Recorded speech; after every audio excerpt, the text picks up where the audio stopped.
কিছু, কিছু খবর এমনভাবে আপনার জীবনে আসবে, সেটা মেনে নিতে আপনার খুব কষ্ট হবে। হয়তো আপনি মেনে নিতেও পারবেন না। কিন্তু বাস্তবতা তো খুব কঠিন। বাস্তবতাকে আপনার মানতেই হবে। কথা বলছি রাহুল ব্যানার্জিকে নিয়ে।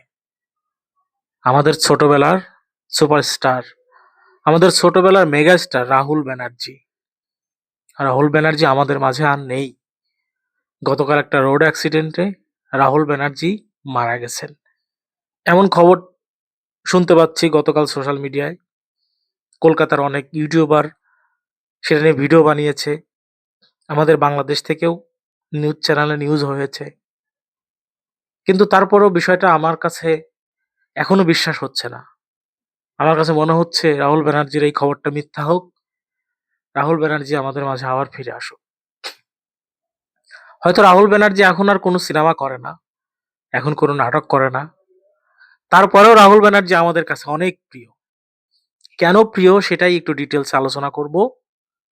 আপনি যদি বাংলাদেশ থেকে আমার ভিডিও দেখে থাকেন, ওপার বাংলা থেকে আমার ভিডিও দেখে থাকেন, ছোটবেলায় সেই প্রিয়ারে প্রিয়ারে গানটার কথা যদি আপনার মনের মধ্যে ভেসে ওঠে, তাহলে বলবো আমার ভিডিওটা কন্টিনিউ করুন।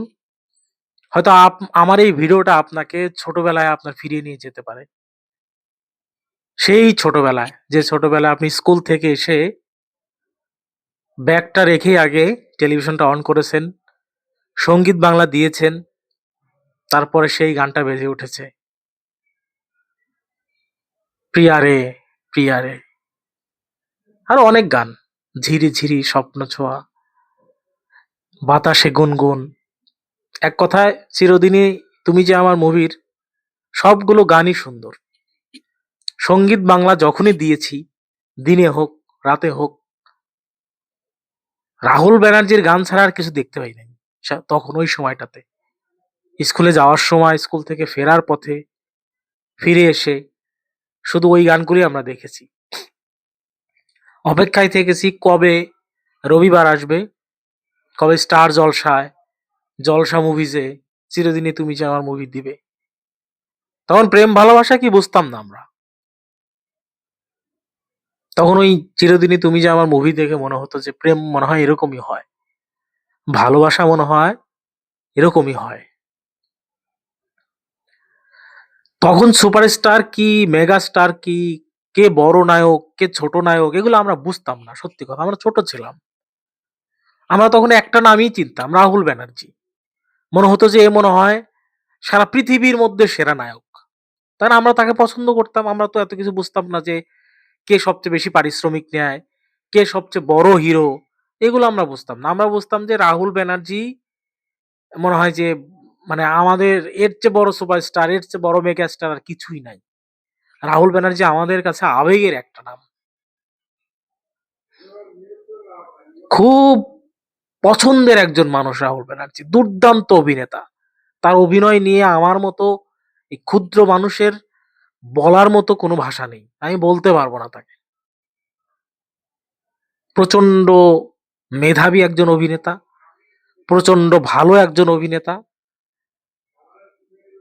তার আমি নাটক দেখেছি।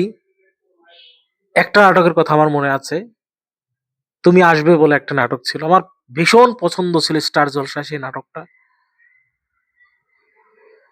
একটা সিনেমা করার পরে কোনো মানুষ যে সুপারস্টার হতে পারে, কোনো মানুষ মেগাস্টার হতে পারে এবং সেই সিনেমার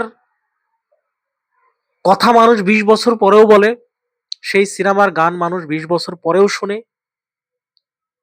সেই নায়ক হচ্ছেন রাহুল ব্যানার্জি। আমি চাই এই নিউজটা মিথ্যা হোক। এই খবরটা যেন মিথ্যা হয়। রাহুল ব্যানার্জির এই মৃত্যুর সংবাদটা যেন সত্যি না হয়। আমি এটা চাই। আমি বেশি কিছু বলতে চাই না। আমার আর ভাষা নেই বলার মতো। রাহুল ব্যানার্জি আমার কাছে মেগাস্টার বলেন, সুপারস্টার বলেন, সবার ঊর্ধ্বে ছিল। এখনো আছে। হয়তো আপনি এই ভিডিওটা দেখার পরে এখান থেকে বের হয়ে গিয়ে ইউটিউবে সার্চ করবেন রাহুল ব্যানার্জির কোনো গান। আপনি হয়তো রাহুল ব্যানার্জির কোনো গানই শুনবেন আজকে সারাদিন। আমি জানি আপনি এটা করবেন। তার আগে অনুরোধ করব আমার চ্যানেলটিকে সাবস্ক্রাইব করে পাশে থাকবেন। যদি চ্যানেলটিকে এখনো সাবস্ক্রাইব করে না থাকেন, আর ওপার বাংলার বন্ধুদের বলবো please subscribe my YouTube channel.